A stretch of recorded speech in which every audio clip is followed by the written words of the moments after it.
This is the place where Pigeon Brook meets Biscuit Creek.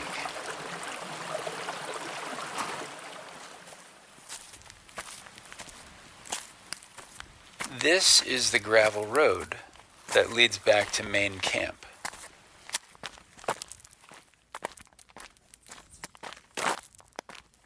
This is Frost Valley, a 5,000-acre camp in the southern Catskills in New York State. One of America's oldest and largest summer camps. It's large by its physical size and large by its capacity. It can fit over 800 campers and several hundred staff. By upstate New York standards, it's a small city. In the middle of a large field stands a single towering sugar maple. This old tree is a physical landmark and a living symbol for Frost Valley. The tree is called Big Tree. The field is called Big Tree Field. And this is the Big Tree Story Archive, a collection of the voices and the stories of the people who've come through here. Hello, this is Sylvie Morgan Brown, formerly Sylvie Morgan Flato, coming to you live from the main dining hall. And I am here to introduce the Big Tree Story Archive Project. To those who have no connection to Frost Valley, I just want to take a moment to apologize to you because these stories will go in one ear and out the other, and that's okay. I am Dari Litchman. I am watching something that is giving me pure joy. It is called SWAT, formerly known as Geronimo. Can it hear me over all this noise? Formerly known as Geronimo, and it is a game being led by the one and only Alfilries. And I don't think there's anyone else that could lead it.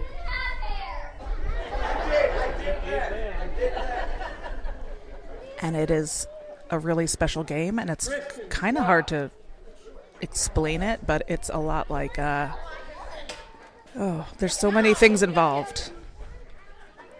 It's sort of like musical chairs without any music, with a lot of rules, and also something called a bopper.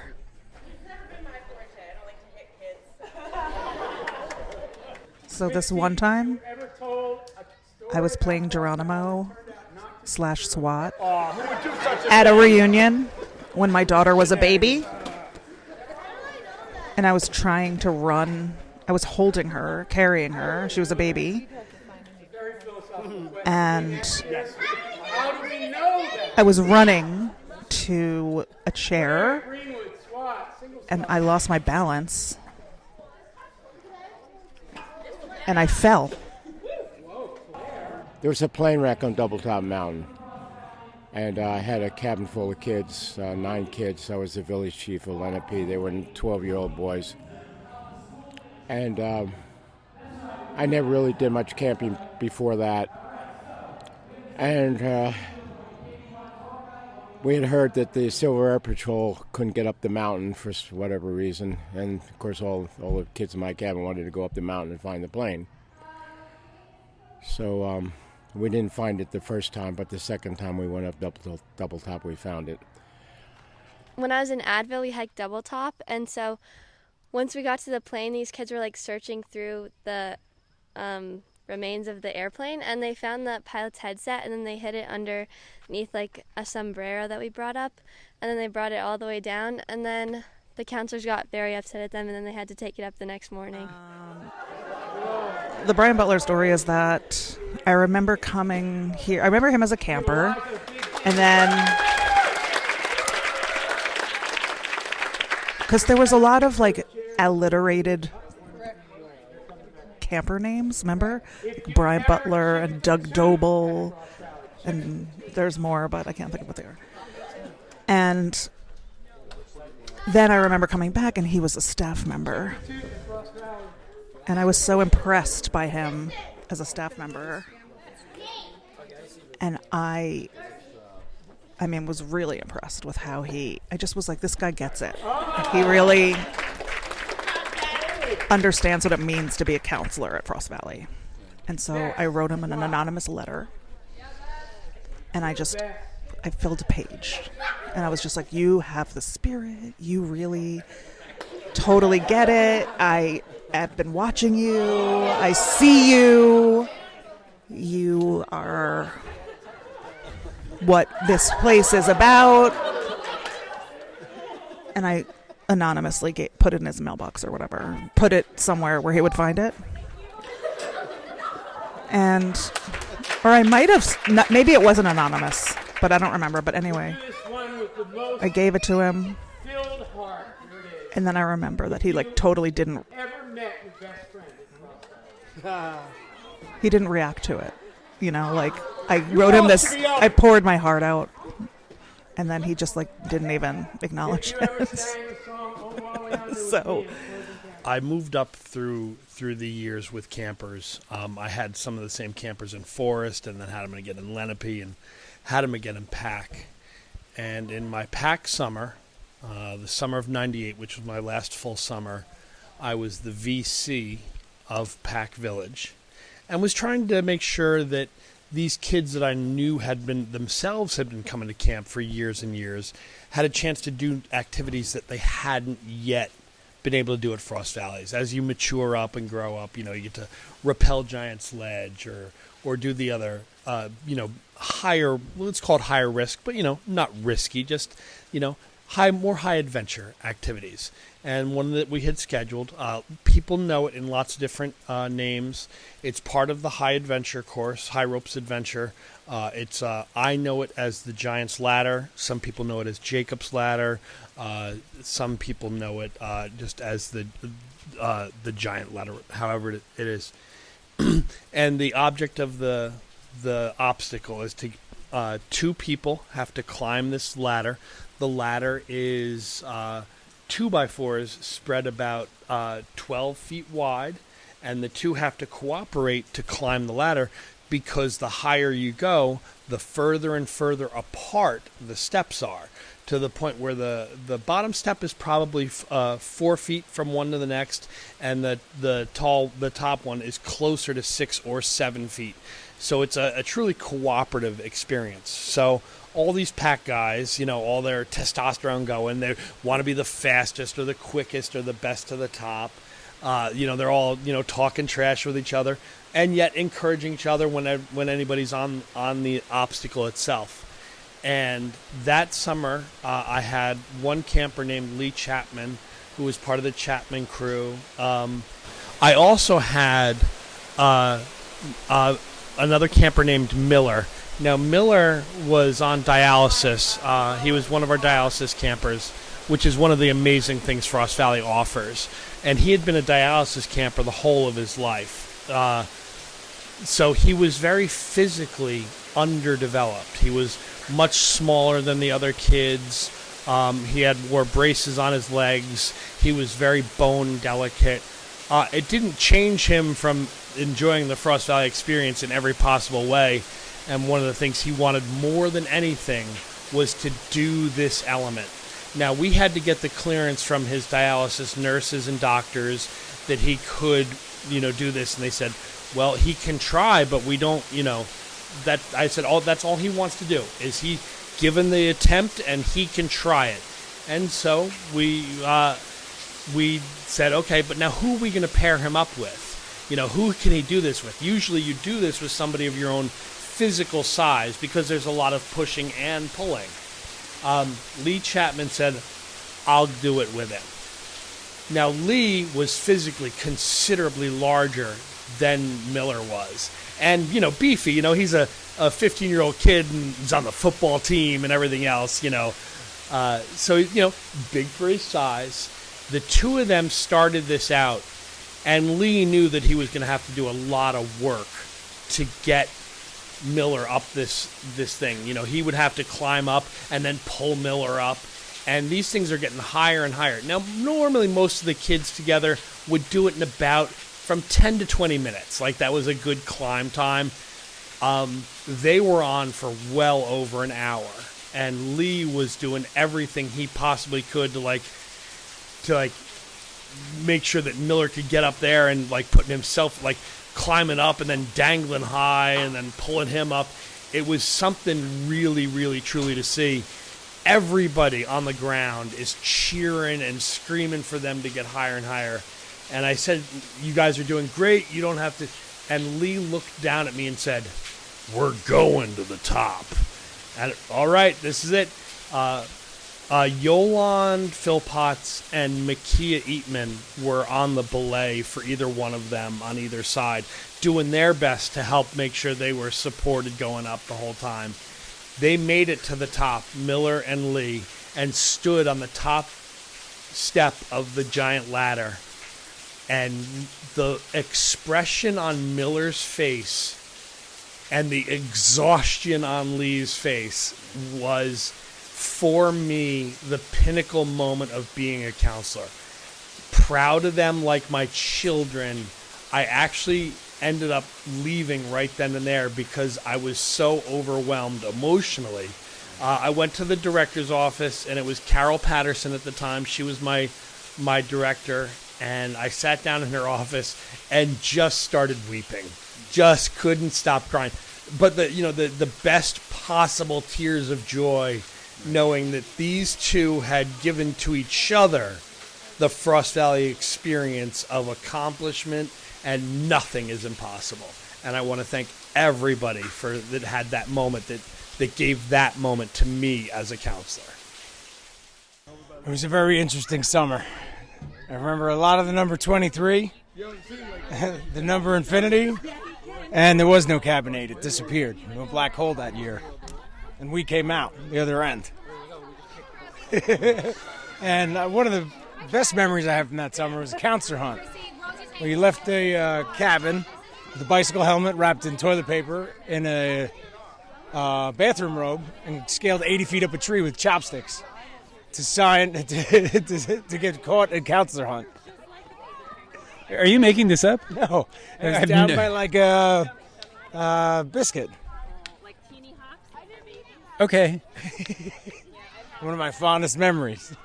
And you would always get dressed up for the counselor hunt. Right, just so I'm harder to find, I guess. Yeah. The toilet paper and the bicycle helmet. It was just a one-off. That was just fun. One of the things that I remember about you in particular was there was a challenge night activity, and our cabin won for best gymnastics presentation. Do you remember what we did? I don't off the top of my head. What did we do that time? So what Lee and his 7 bunkmates were able to pull off wasn't just a miracle of choreography and gymnastics prowess. You really brought your A game as 11-year-old boys. And so what I asked you to do was to privately, independently think of the worst possible gymnastics fail that you could pull off. Oh, yes. But that you channel, because there was like a big wrestling mat they put out. Yes. And you only had like 30 seconds, so all 7 had to go at pretty much the same time, rapid fire. And she just like ran across the span of the stage or the front of the room. This would have been happening at the Geyer Hall. You ran across, and then it had to look like you really had an accident and that you were truly injured. And I feel like each one of you, especially you were like, okay, I can't do gymnastics, but I can make it look like I just got hurt. Yes. I believe we ran in our finest gymnastics about to twirl mode, and then all fell out on our faces. But the secret power that you had was the ability to, in the beginning, sort of concentrate and make it appear that you were like a serious gymnast and you were about to do something. And so the whole room was like, oh, wait, I didn't know. Does Lee do gymnastics? Oh, yeah, no, he does. Yeah, watch. It's a little Vince Vaughn, channeling energy. That's one of my fondest memories. I was never more proud of you and those other boys and then you won too. Because I think they felt sorry because because we had our game faces on. We went to win. Well, then you lost your game face when you got injured. Yes. Injured. No one was actually hurt in the making of it, but the audience believed that you were hurt. Yes, they did. I don't think we could talk any more about that, unfortunately, due to a licensing agreement. It was the summer of 1997. I was working late into the evening as the waterfront director, and my car was parked down by the waterfront. And I went down, got into my car, started it, turned on the lights, which illuminated a group of individuals that were in the process of moving all of the canoes and rowboats from the boating section into the swimming section. They called themselves the Free Fall Lizards. That group included Mr. Jeff Daly, Sean Schaefer, and James Raffo, and I think another fellow with the name of Alex. But it was quite the crew. I have a photo, and I think I remember that Jeff Daly's hair was orange at the point. Needless to say, I wasn't sure what to do, so I let them continue with their shenanigans, and I went home.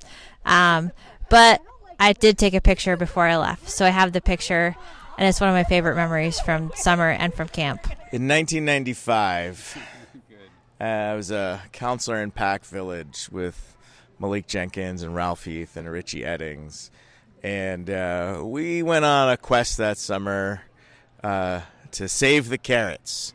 And it was actually it was the last track of Tool's first album. Had this I don't even know the name of the song, but it had this like 13 minutes of rambling, but on it kept talking about like saving the carrots, and they had a consciousness, and damn the rabbits, let them wear glasses. And I don't know, I think we had some like two cool kids, I think, as 15-year-old teenagers, and we just decided to kind of embrace this insanity of that we as Pack Village would no longer eat carrots, and we'd actively try and save them. I didn't realize how many carrots were slaughtered every day here at Frost Valley. As there was shredded carrots at the salad bar, and carrots were always seemed to be served. And, as soon as we actually seemed to identify that this was going to be a movement, and this, it became a religion in some capacities. There was a lot of crazy calling back and forth and sermons given, and it was a wonderful counseling technique from a transition from one activity to the next and keep them focused and actually just keep them preaching about carrots. And so as that happened, there were many, many other villages that would take the opposite stance of our religion and try to eat carrots.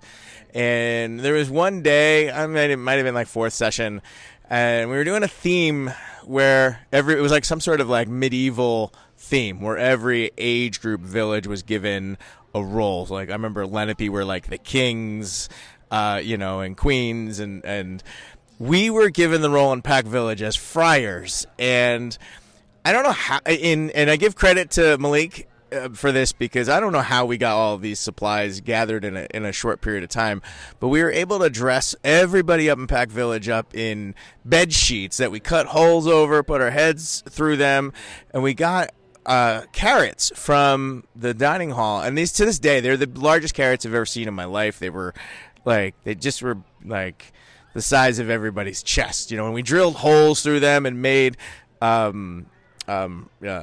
necklaces and wore them around. We made huge banners with carrots with a cross through it, and rabbits wearing glasses. And when we walked from place to place, we walked in single file chanting about saving the carrots and doing our religious mantra that we had been practicing all summer. And we ended up in the dining hall one day at lunch, and we're sitting down, and all of the dining hall, as we're eating, everyone's in their garbs and in their roles.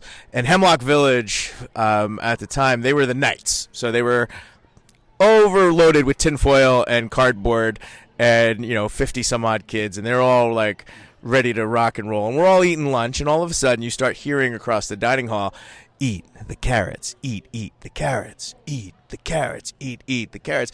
And everybody, well, I was not the VC, I was the spiritual leader of this religion, and everybody in the village looked at me, and I remember looking at Malik, and he kind of shook my head like, don't do anything. And I said, all right, and I calmed everybody down, and then sure enough, a couple minutes later, eat the carrots, eat the carrots, and the dining hall got louder and louder and louder, and Ralph Heath slammed his fist down on the table, and he yelled, "Brother Jeffrey, we must do something!"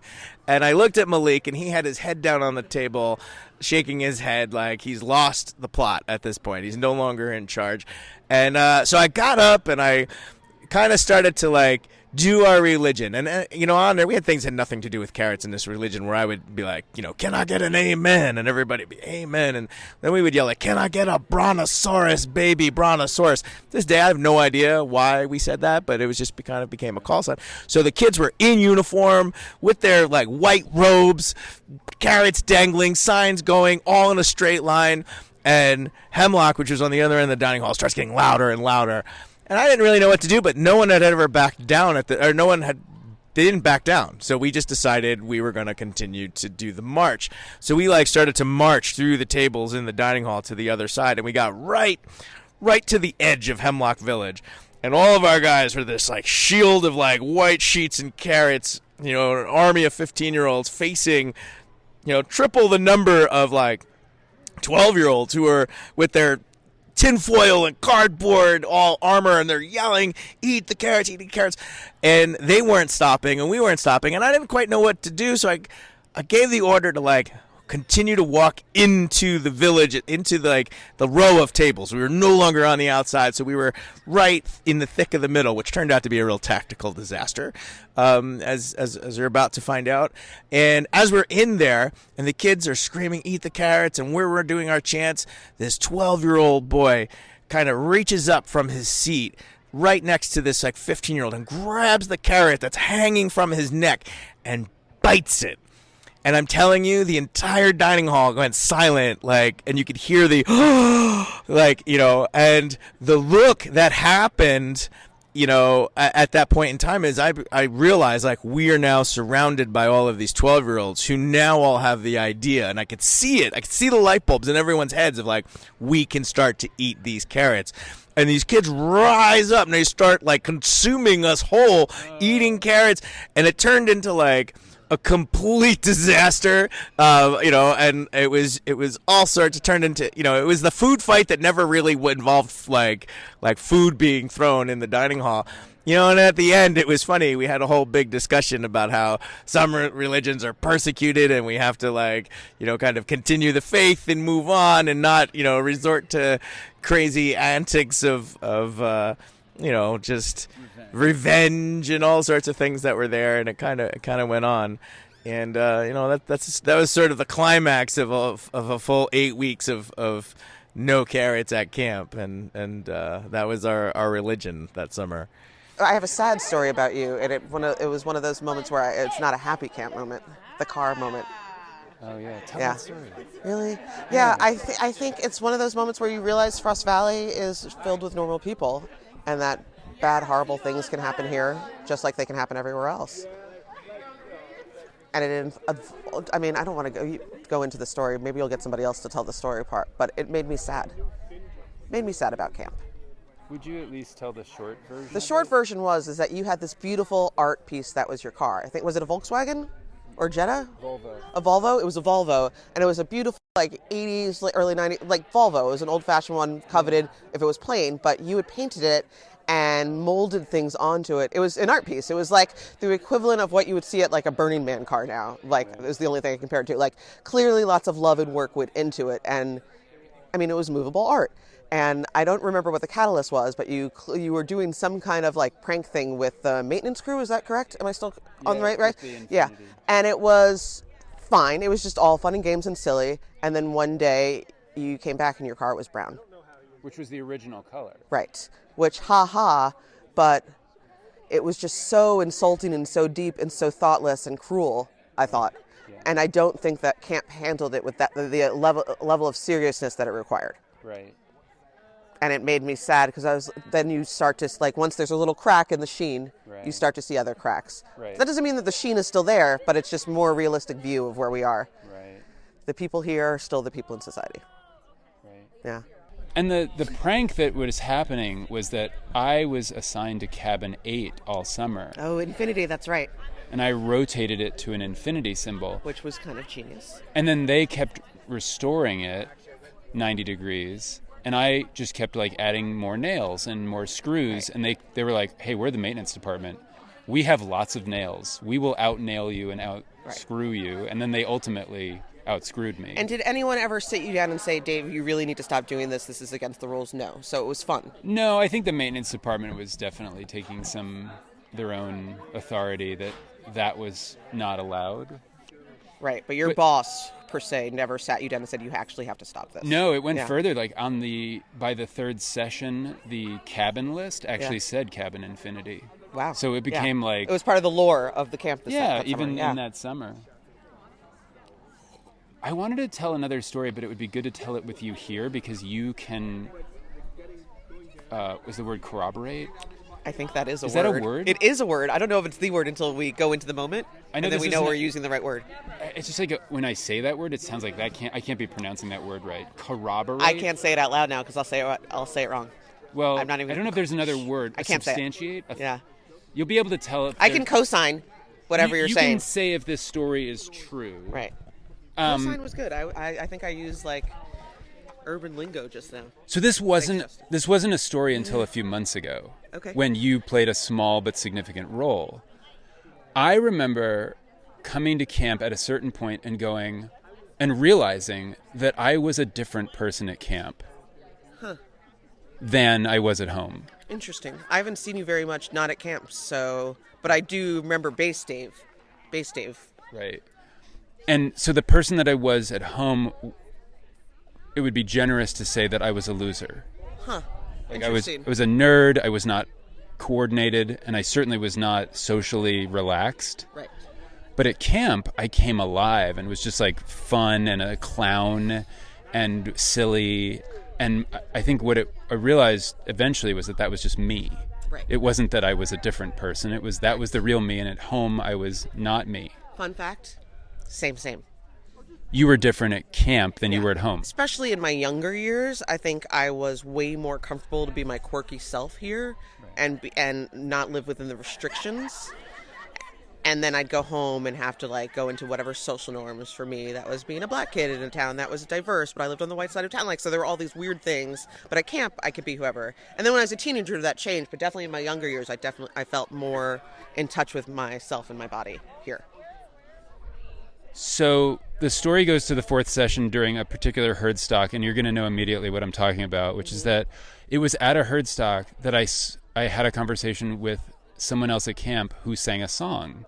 And I said to her after she came off the stage, you can do that. Oh, is this Lauren? Yes. That was the summer I brought Lauren to camp, which is funny because we were just talking about why you shouldn't bring your friends from home to camp.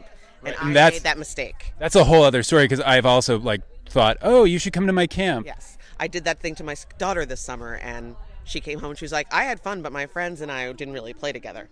Right. That's right. Camp is not for you to extend your home life. It's for you to have your own life. Exactly. Yes. Totally. So where this all connects is that she gets off the stage, having knocked everyone out. I was very jealous. I remember being very jealous. How dare she come to my camp and knock everyone out? This is my camp. But what the person who I had known up until that point was just ordinary person. Yeah.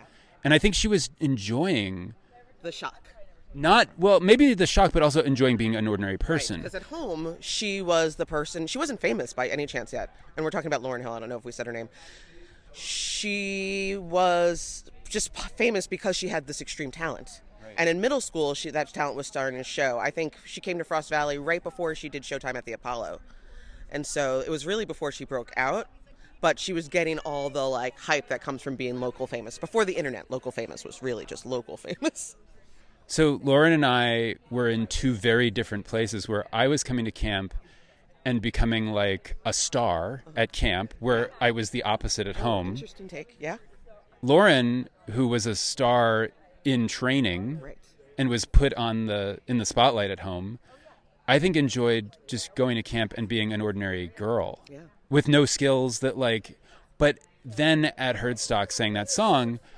And probably got up on the stage in a totally different mindset. And pause, because this is interesting that you're making me think of it this way, because I was all in my head about that moment. But for her, it was probably a moment where she was feeling really confident and comfortable because she had that camp feel and was willing to share this thing with you guys that was tricky for her at home. But here it was like, oh, I can show you myself. Right. Her parents wouldn't have been around. No one was pressuring her to play a song. I remember her coming off the stage and saying to her, I didn't know you could do that. And she said, yeah, I'm kind of a different person at camp. You probably are too. And that's when I said, yeah, back at home, I'm kind of a loser. And she thought that was hilarious. Really? Because at camp, I was just kind of like the king of camp and funny. She clocked that probably pretty easily. Lauren's very, very smart. In addition to being musically talented, you drop knowledge, she picks it up. But that began me thinking, okay, at summer camp, I'm a different person.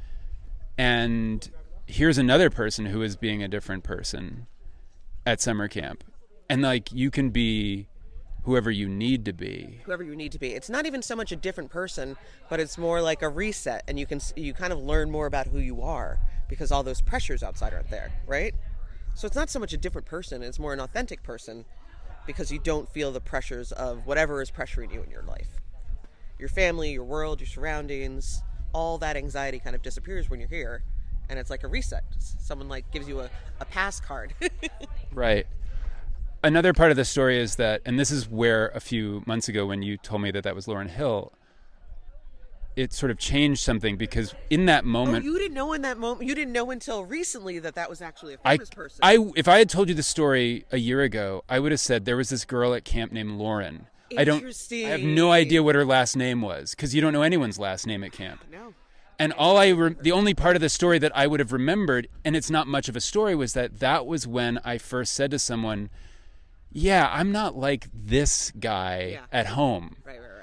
And she said, yeah, I have been sort of hiding a part of myself here at camp. But for her, it was being maybe more shy or being a little less out of the spotlight. Yeah, I think so. Whereas for me, the spotlight was the contradiction. What percentage of people that come to camp do you think that's true for? Because I think it's a pretty high percentage. I can't imagine it's not everyone experiences it. I don't think anyone's looking for a bad experience, but I think the people who have the best experiences are the people who got here and realized they could be a human being. And breathe a little easier or deeper.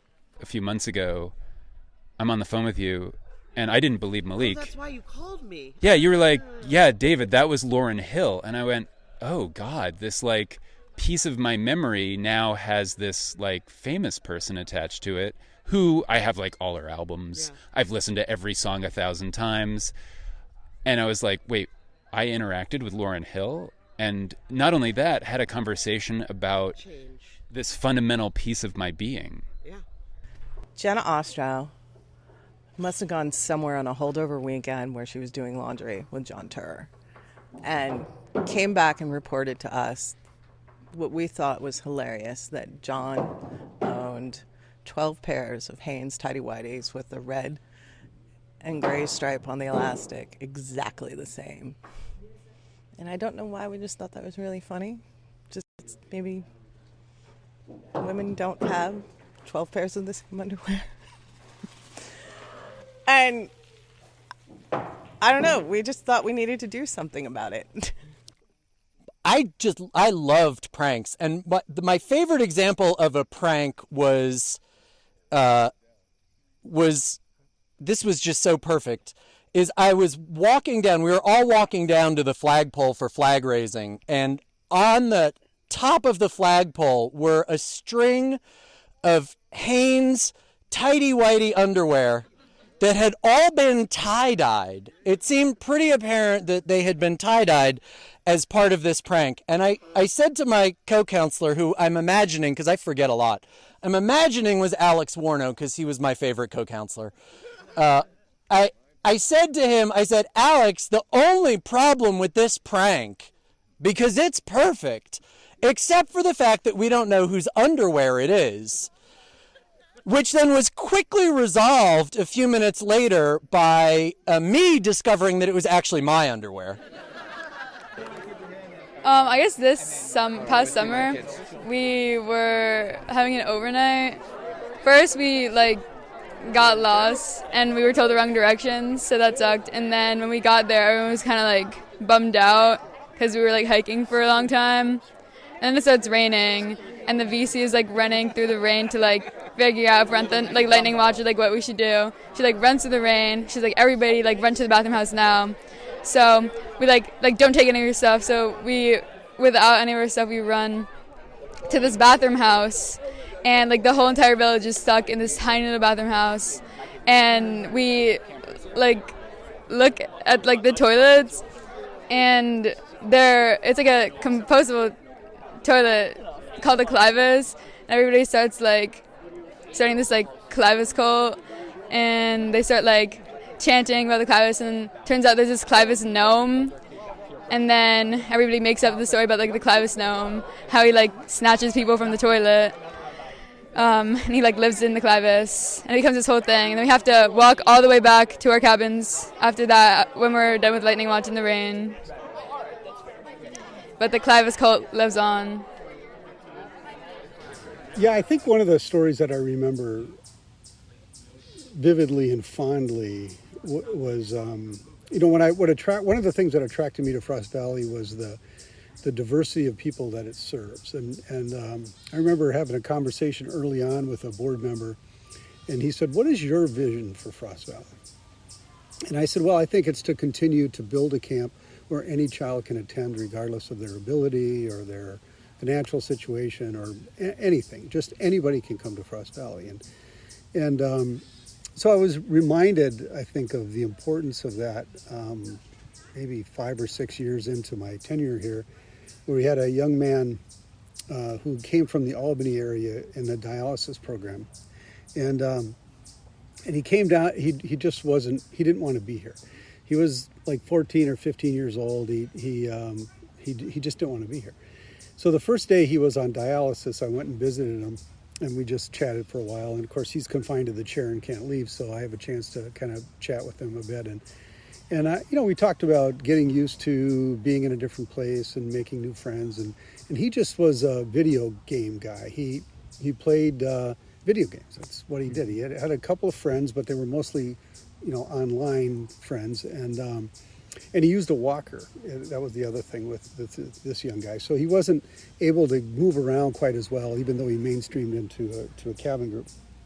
And so the second time he was on dialysis, this would have been on Wednesday, I went back up to see him and I asked him how things were going. He said, "Yeah, pretty good. He said, I'm making some friends," and he said, "This place isn't so bad." And I said, "Yeah, it's not so bad, So let's give it a couple more days and we'll talk again on Friday." So on Friday I came back up and talked with him. And you could just see his spirit growing, in those 5 days. You could just feel it. And so I asked him how it was going. "Great." He said, "I taught my cabin how to play rock, paper, scissors. It's all they want to do now is play rock, paper, scissors, And he felt so good because he had something to offer them. And they loved it, and they embraced him, and they would play rock, paper, scissors, and it was good. So the following week, I guess on Monday, I just popped in and asked him how he was going, and big smile on his face. "This is great. It's fine." So I quit visiting him then after that. So on Friday, the closing breakfast, I was in the dining hall and saw him walking, carrying a tray of dishes. He was the waiter for the table. No walker. He was walking, carrying this tray of dishes. 10 days before that, he could hardly stand up straight, and he would move around with this walker. But in 10 days, he went from abandoning the walker to walking and actually carrying a heavy tray of plates and bowls.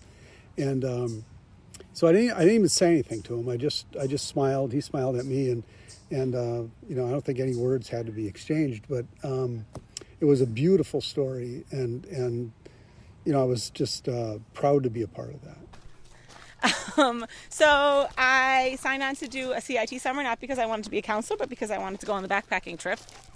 And I got here, I got to the tent, went to unload my stuff, and Brian Butler saw me, who I've never met before in my whole life. And he goes, "You're going to be a CIT?" And I said, "Yes." And the next thing I knew, I was like completely surrounded by this large jumping crowd hugging me, like they have known me for my entire life.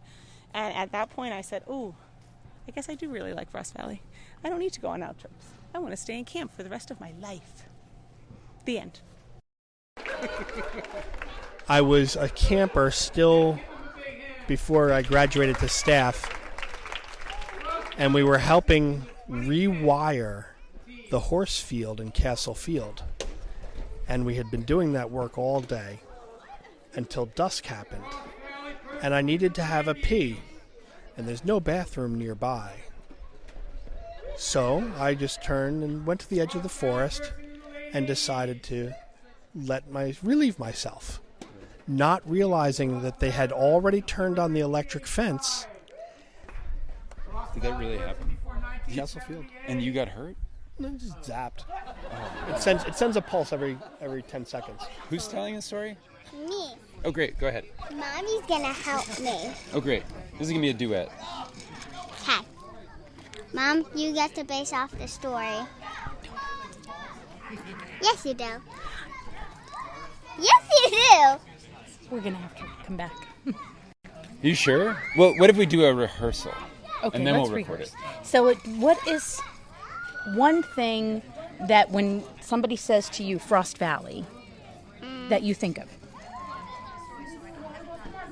The YMCA tower. Oh, climbing on the YMCA. Okay, climbing on the YMCA tower.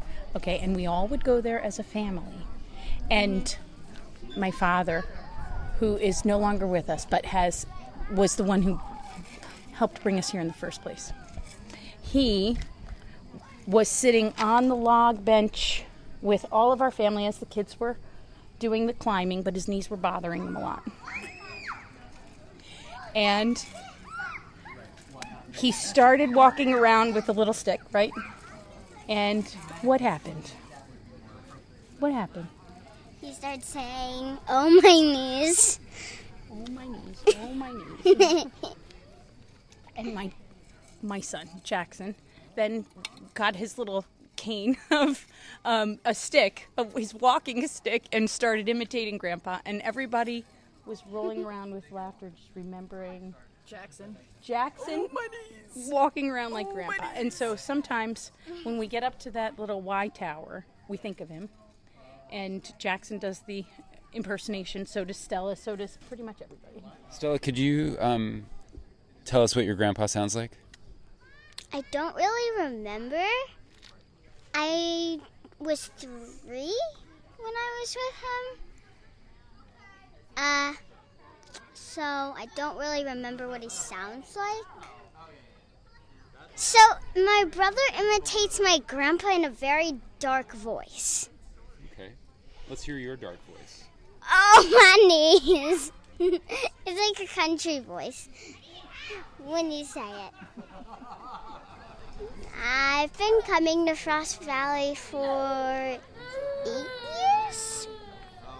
One of my favorite things about Big Tree Field was at Hangout when all the counselors came around and the kids got to run around and do whatever they wanted to do, and the counselors got to catch up with their day. It's a little downtown. You can enjoy the view. All the kids were safe. All the counselors were happy. For 45 minutes before we ate again, there was madness, there was sorrow, and there was happiness. And Big Tree will always be in my life. You got to hug it. You got to hug Big Tree. I love Big Tree. It's called the Big Tree Story Archive. Ah, so that's right. That is, I trust you. The Big Tree. My name is Robbie Sherman. The Big Tree means so much to me. It's where we would all meet after incredible edible snacks and archery and ultimate sickle ball. We would play all the time. Frost Valley means the world to me. Thanks, Robbie. Will you talk a little bit about the song you wrote, Stars in the Sky? Yeah, well, I was inspired by nighttime at Frost Valley, and I saw some stars. My favorite star is Alpha Centauri Prime, and I love the Big Dipper. It's always nice. It's nice to come leave the city and see the Big Dipper. Did you, did you ever feel like it limited your relationship to Frost Valley Corporation? We are at odds. I'm at odds with the Frost Valley Corporation, but in the best possible way. We respect each other. Are you still a brand leader? Off-brand. I'm an off-brand leader. They go one way. They zig while I zag about Frost Valley. I have a couple of different. We have differing opinions, but we mutually respect each other. And what's next for Robbie Sherman? Robbie Sherman's just going to live on in infamy. Frost Valley by injection. That's how I describe myself. And we're going to continue traditions. I felt at the age of 25, I was a little bit too young to become the camp director. I wanted a job that had sleep connected to it. Sleep and no problems.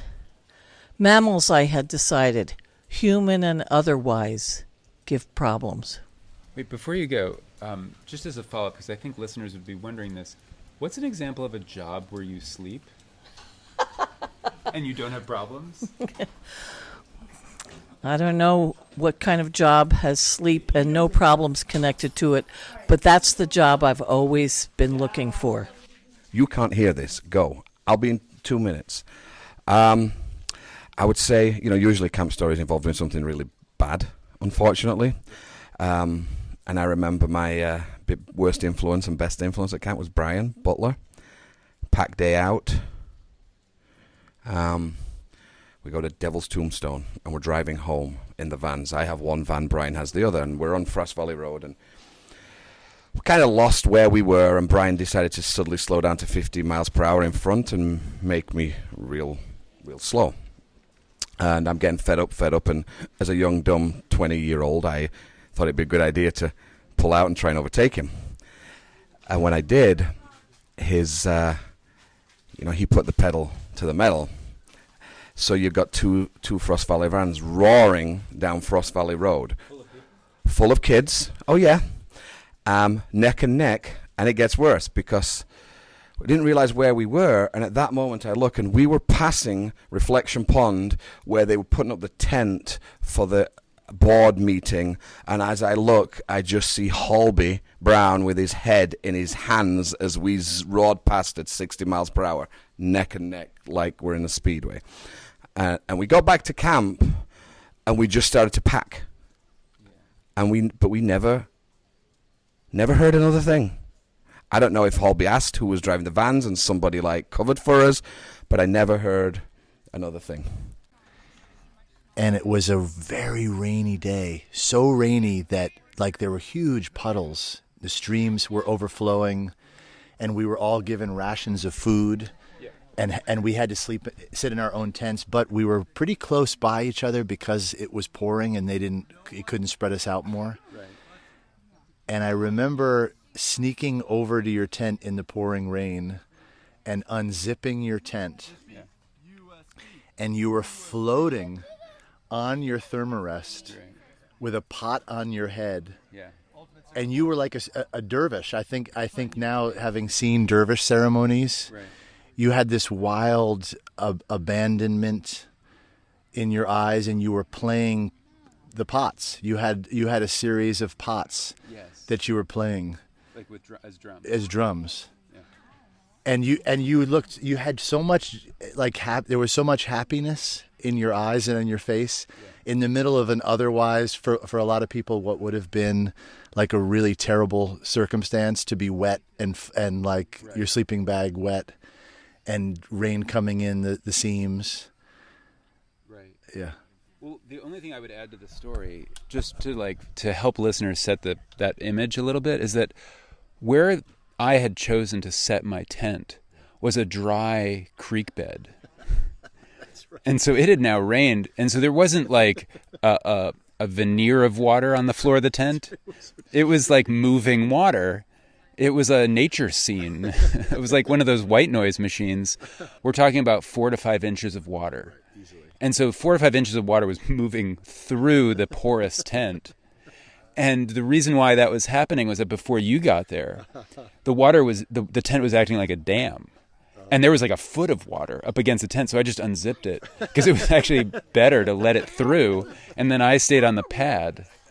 And when you opened your side, the other side, it was like, you just saw this like, I had everything except a boat. I was the boat. Will you just go back and just whatever you can recall from crossing this mountain behind us that year?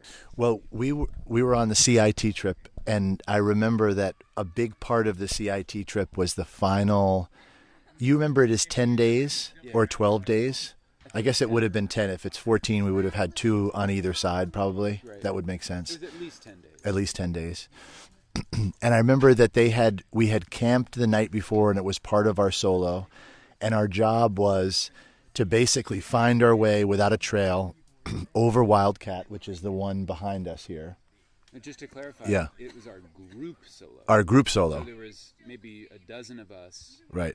And we were now without any adult supervision. Without any adults. It was supposed to be for just about 12 hours, but it turned into, I think, 48 because our leaders, maybe you could tell that part. So we had to get from Wittenberg. That's right. And normally in this day and age, the leaders would have been, if they gave you a solo at all, they'd be right around the corner. Right. Or they'd have to be very close by. But in this case, you're right. We were on Wittenberg, and they said, we're going to leave now. And you all are now responsible for finding your way not only over Wildcat, but down off of this mountain into the saddle and then figure out. And so I'll be interested to hear what you remember. The memory that I have is the most clear memory are bushwhacking up, using the compass and the map to the best of our ability. And then we hit what felt like a pretty sheer rock, like a ledge. And there was I remember like walking down the ledge to figure out, is there any way for us to get around this? It only got worse. Right. And you and I kind of scouted it out as the de facto leaders in that moment, and then realized that the only way we were going to do it is to go up and over this ledge, that we were just going to have to figure out how to do it. And it was dicey. It must have been somewhat dicey because it was at least 20 foot or 25 foot falls off of the ledge. Yeah. And we had heavy packs. Right. That we had to. Did we pass them up? Did we wear them? We passed them up. That's what I remember. Yeah. But wait, will you just fill in that blank? Because will you just say why our leaders abandoned us? Well, one of them had been a pig dentist. I think is a part of why his credentials were a little questionable. The other one had said some things that I think really were jarring to the ears of young people. Mostly to the girls. And I think we pretty much ran amok. I mean, we just did what we wanted, and we were really dialed into having as much fun and as much laughter as humanly possible. And I'm not quite sure how that resonated for them. I don't know that they really necessarily got it or appreciated it. And I think we probably also encouraged it. I can't imagine we would have been disappointed when they were leaving early. Right. Do you think scared.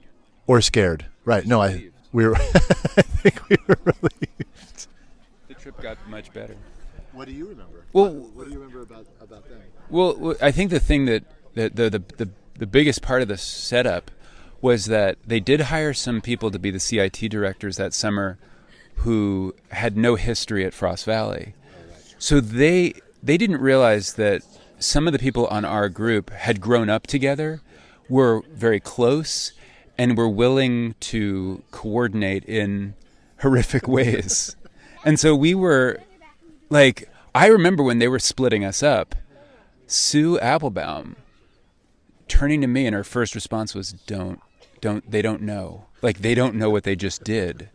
But they just put all of the friends sort of in that, like the troublemakers, like the worst campers that you could possibly put together. Like the right thing to have done would be to split you and me up the right thing to have done would have been to split Sue and not put Sue with us. Do you want to say anything about the movie Back to the Future or the bus? I'm going to let you keep your damn hands off her, Biff. I remember we had to work on that scene at least for 20 takes to get it right. And you were a real perfectionist. You were a stickler for the details. It's true. But you got the best out of us as a result, and I really appreciate it. I think the final take, we really nailed it. It was worthy of the screen, although there was no film there to capture it. Right, you that's right. That's right. Again. I know. We had to get the tone. And as far as the bus down, it was Biscuit Brook. Yeah. I think that was one of the first nights. I think that kind of set the tempo for things early on, is my memory. It has upset them immensely, but I remember it being incredibly funny, and I remember feeling like we were onto something really good that we could lean in deep in the next 10 days and create something pretty special. That's all I remember about the whole trip. It's like those three.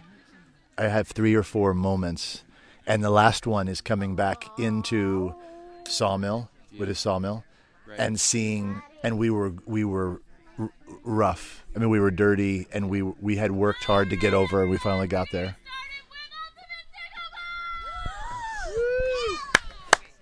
All right, bring him back. Good job. All right, that's good. I'm not moving around too much, so. Well, are we going? The origin of the game. Okay, there are 3 or 4 different origin pieces to Ultimate Sicko Ball. The first goes way back to when I was a camper and played a crazy game when I was in Lenape as a camper, which used to be the oldest village, of Capture the Flag on Banks Hill, which is etched in my memory, and it's probably more, but like, I remember Todd Watson, like, in a rain. I may be confusing different memories, but there were people who were like in trees jumping down on people in this game of Capture the Flag on Banks Hill, and Banks Hill is on a slant, so people would come tumbling down these things. Etched in my memory is the most epic thing ever. So that's one start to the origin of this, because the summer that I was VC, oh no, she's with us. The summer that I was VC of Lenape in 1992, there were 2 other things going on. One, there was an epic cheer contest between Hemlock and Lenape. Lenape had long been the most vociferous cheerers in the dining hall. I had forever been a Hemlock counselor, and we had always been out-cheered by Lenape. And the year that, in 1992, I inadvertently became VC of Lenape, having never been a counselor in Lenape. And the one saving grace of this was that I knew we were going to have the best cheers. Right. But then, and after years of being out-cheered by Lenape, I would be able to be with the loud cheerers. But that was the same summer that my later-to-be wife, Ellie Gordon, and her colleagues in Saki and Hemlock invented the Knights of Hemlock cheer, or the Knights and Maidens and something. Anyway, it was a double cheer for both Hemlock and Saki, and it brought the roof down. And it was incredible, and it just energized them. And somehow, Hemlock and Saki became... Hemlock and Saki... All right, he's in jail? Oh, no! Are you on our team? You're not. No! 10 seconds in the circle. Get her! All right, good job. Ball back.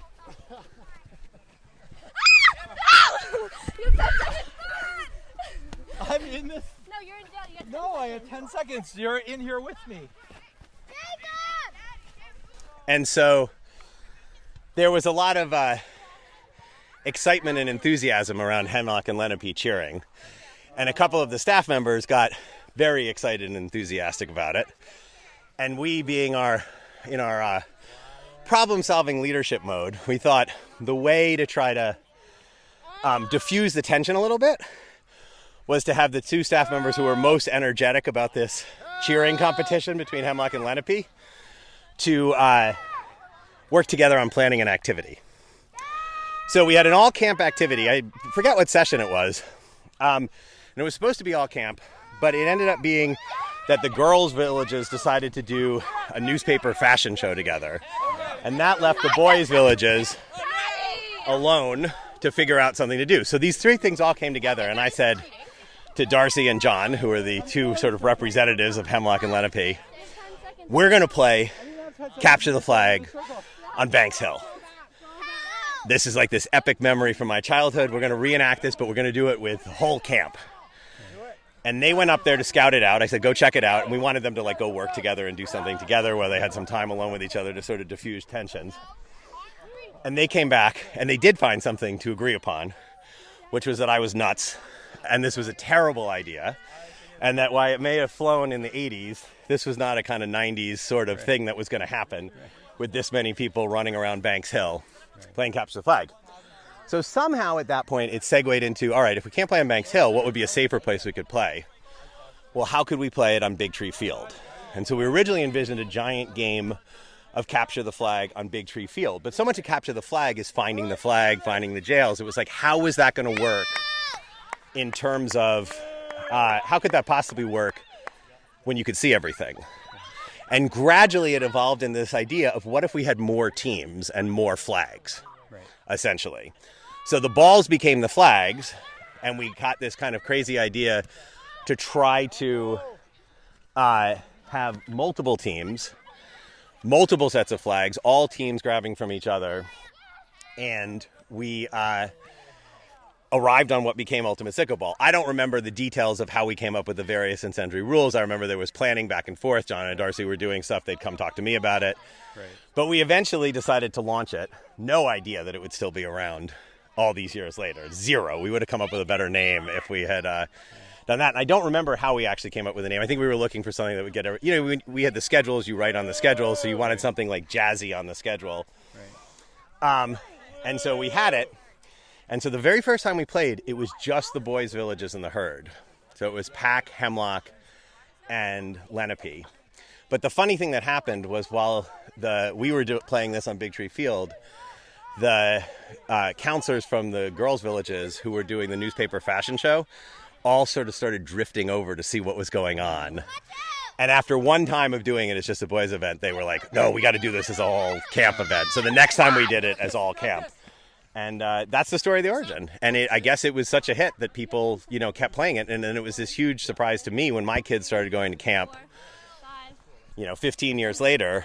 They came home and were talking about this game that they loved playing called USB. Right. And I was like, USB? And they described it to me. And I was like, oh, that's Ultimate Sicko Ball. They're like, yeah, USB. Right.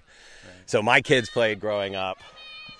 And then in a sort of fun twist this summer, my son, who is an AIT, which is what used to be called this is a specialized CIT program for the Adventure Village, and John's son, Henry, who was a counselor here in Eagle this summer, when they played the all camp Ultimate Sicko, Maddie and Henry were the ones who kicked it off. So passing the torch. So it was 92 to 2022. So it was 30 years later. Wow. They introduced the game, so it became a second generation of Frost Valley counselors and CITs leading off the thing.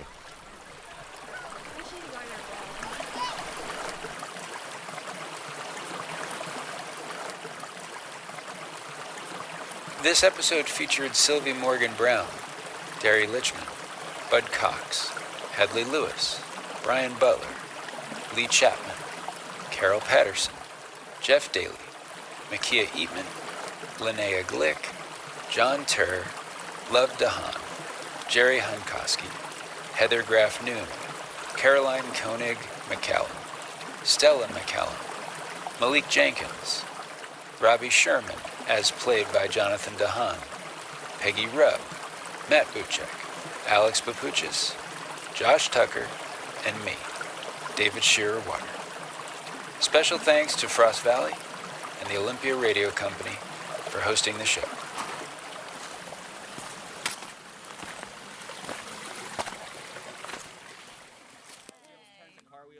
Oh, yeah, Yes, yes, yes. 16 between 10 and 20. Right. That kid grew up too fast. Man. Too fast. Isn't that what Sorry, happens? they always say that. Right. I like what you did there. We did that, but I think we mixed the 10 and the 16 verse. We can. I was thinking. What is that? Coyote? Seriously? We got a Let's head towards it. People. Says he with a glow stick. Oh, those are people. People being Those are out. people. Wait, the environment. I don't think those are people. Those are fucking people. I've heard them many times. Those are definitely not people. Yeah, those are definitely not people. Like, people could not sustain that. That's awesome. What the fuck was that? Those were like dogs or coyotes. All right, sing a song. Okay, move on. I like where your head's at. Yeah, like 8 people just died, and we're just gonna go on with We're another like to song. sing about it. It's cool. Songs are melancholy. Make me an angel.